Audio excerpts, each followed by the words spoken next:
Okay, here we go. Writing equations of lines, tutorial number 0. And I know what you're thinking. Tutorial number 0. That's right. We've got to review some things before we can head to tutorial number 1. And this plotting points I know seems so basic. But what's happened is we spent so much time finding slope, doing rise over run, that then when we go to plot a point, we forget that we always do x first. So here we go. When we see a point, everybody in the world knows that the first number tells us where to go on the x-axis, and the second number tells us where to go as far as going up or down. So first number tells us left or right, second number up or down, which is the opposite of what we do when we find slope. So that's why we're reviewing this. So here we go. When I see 2, 0, I go ahead and start on the origin. The 2 tells me go 2 to the right because 2 is positive, so go over 2. The 0 says stay. Don't go anywhere. Don't go up or down. And there's my point for 2, 0. What about if we had 5, -4? Once again, the 5 represents left or right, and the -4 represents up and down. That's why x and y. So here we go. I start at the origin. I go over 5. 1, 2, 3, 4, 5. I don't stop there. I see that -4. It tells me go down 4. 1, 2, 3, 4. And there's the point B. All right, let's try another one. I see 0, 3. Once again, the first number tells me whether to go left or right. When I see a 0, that means don't move. Don't go left or right. Stay at the origin, which is right, this little point right, this right here is the origin. I'm going to get rid of that. That's the point 0, 0. So here we go. For the x, we're not moving anywhere. For the y, it says go up 3. 1, 2, 3. And this is point C. And then let's switch it up, and let's go ahead and do D. When I see the -6, I start at the origin. I go 6 to the left. 1, 2, 3, 4, 5, 6. And 2 up. 1, 2. And this is point D. I know what you're saying, Miss Overby, really. We needed to review this, and I'm going to tell you, yes, we did. So the origin, once again, when we talk about the origin, we talk about the point 0, 0. And that's right there. That's the origin. When we talk about coordinate points, we mean that a point that has both an x component and a y component, and it tells us where to go. It's like almost like directions. Oh, turn left here, go up there or down there. X, y, the coordinate point gives us directions to find a point.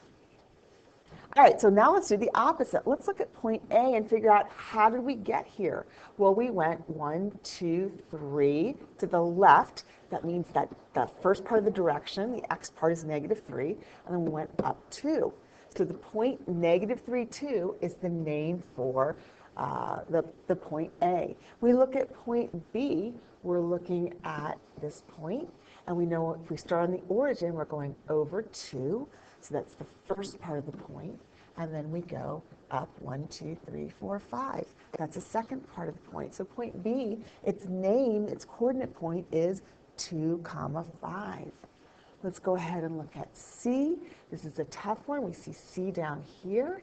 I don't move left or right, do I? So that tells me, this is why this is tough, just put a 0. If you see something that's on the y-axis, a point that's on the y-axis, you know that it didn't move to the left or the right. It just stayed still. But then it did go down 1, 2, 3. So that's a -3. And then when we move to D, we did move, starting from the origin, we did move 1, 2, 3, 4. But then did we go up or down? No, we stayed in place. And that's why that's 0. So somehow you're going to have to remember that while slope, to get the rate of change or the slope, we do rise over run. So we really do go up and then we run to the right. When we're finding a point, we do the opposite. We're always saying left or right first, then up and down. And we can memorize the difference. I know we can. All right, so now we're going to shift to talking about y-intercepts. So first we're going to identify the y-axis. So right here, this axis right here, that's the y-axis. So anytime a line, oh, it says identify the y-intercept. Sorry about that. I thought it said identify the y-axis. All right, so let's go ahead and look at the y-axis. Let's look at the y-axis, and anytime a line slashes through that y-axis, where it slashes through is the y-intercept. So we've identified that. Even better than putting a circle around it is actually putting the point where it slashes through the y-axis. We could say the y-intercept is 2, and sometimes we do talk in that way, but it wants us to write it as a coordinate point. How do we get to this point? Well, we don't go left or right, that's 0, but we do go up 2.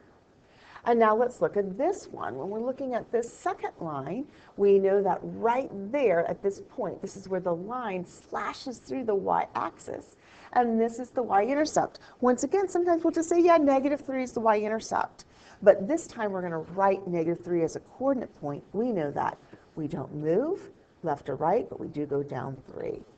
And finally, for this last line, look where that y-intercept is. We could say the y-intercept is 0, but to write it as a coordinate point, we're going to write that as 0, 0. That's the origin.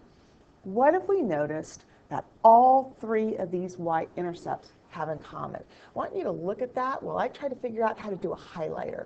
Let's see if I can do that. Ooh, nice, highlighter. All right, here we go. What's the same? Well, look at this point. I'm like, ooh, there's a 0 for the x part of the coordinate point, right? There's a 0 there. Oh my gosh, there's a 0 there.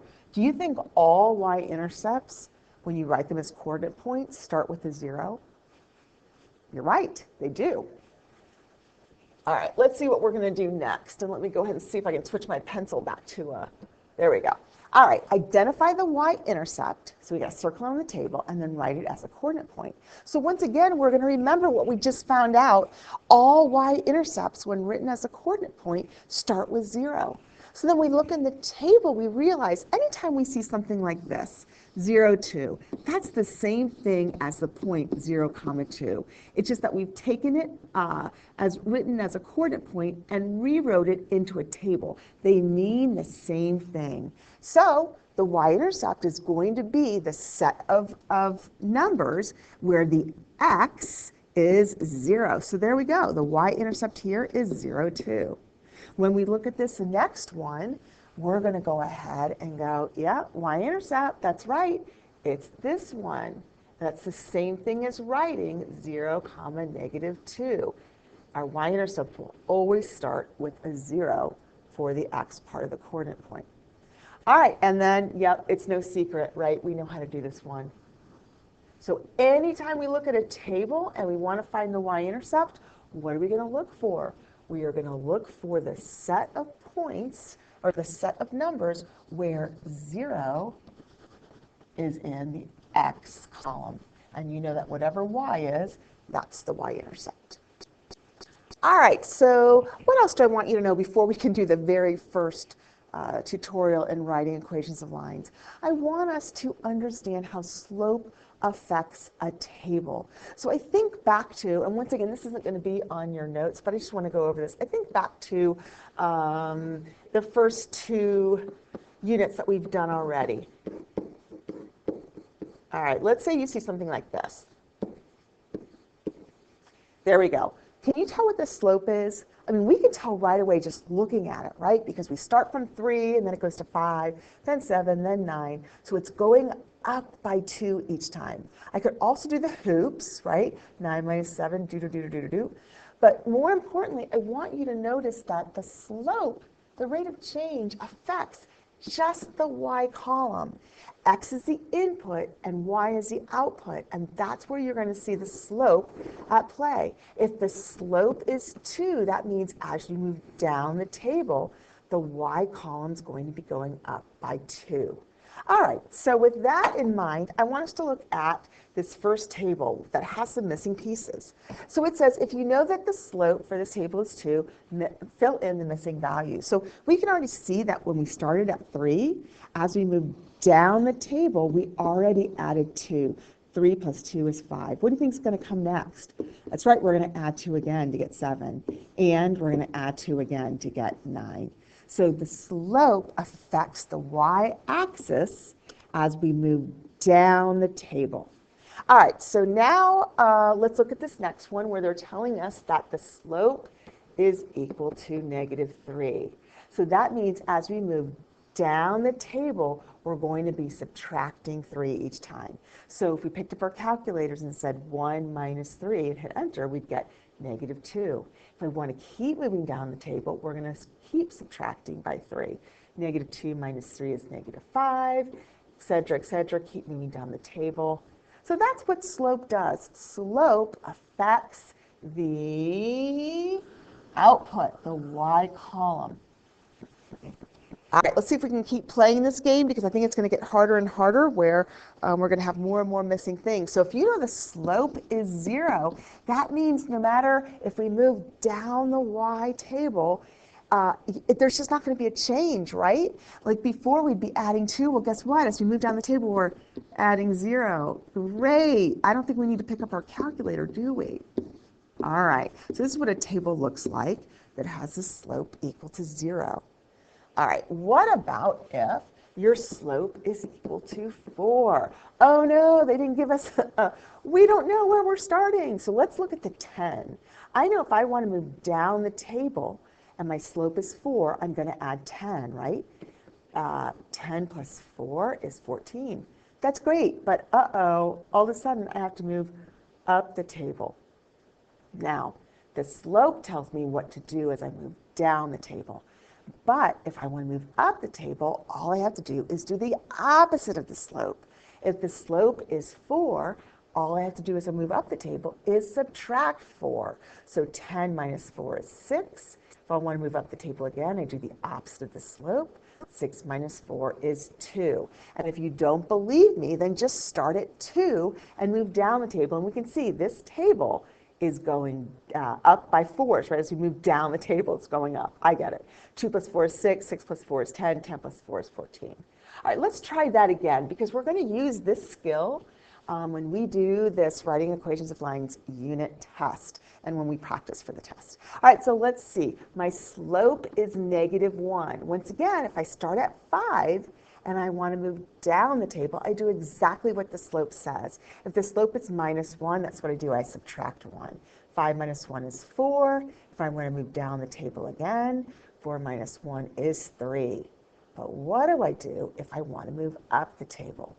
I'm going to do exactly opposite of what the slope is saying. The slope tells me what to do as I move down the table. If I want to move up the table, I do the opposite. If the slope is -1, then the opposite of that is a +1. So as I move up the table, I'm going to say 5 plus 1 is 6, which makes sense. If you start at 6, you can see this table is decreasing by 1. This is important.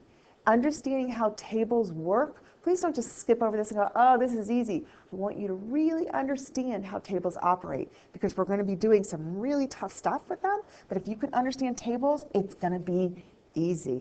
All right, that's it. Wow, we did everything. That's wonderful. All right, thanks for joining me. I'll see you in class or in the next tutorial.